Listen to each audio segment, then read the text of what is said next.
আজকে একটা মজার শুটকির তরকারি রান্না করব, আপনাদের জন্য নিয়ে আসছি। হ্যালো, আসসালামু আলাইকুম বন্ধুরা, কেমন আছেন? নিশ্চয়ই ভালো আছেন। আমি মামডি ব্লগ থেকে মামডি বলছি। আমি আজকে শুটকি তরকারি রান্না করব সবজি দিয়ে। সেটা হচ্ছে মিষ্টি কুমড়া, সিম, তারপর লাউ শাক, কাচকি শুটকি দিয়ে রান্না করব।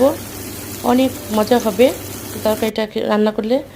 আমি প্রথমে মাছটা ধুয়ে ভালো করে কাঁচামরিচ, পেঁয়াজ, রসুন এগুলো দিয়ে মশলা পরিমাণ মতো দিয়ে কষাবো। মাছটা দিয়ে আগে কষাবো, তারপরে মিষ্টি কুমড়াটা আগে দিব। ছোটো ছোটো করে ছিলকা সহ আমি নিয়েছি। এটা শুটকি দিয়ে রান্না করলে এভাবেই নিতে হয়।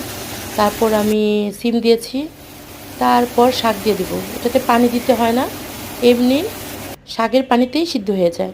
দেখেন বন্ধুরা, আমার রান্নাটা কত সুন্দর হয়েছে।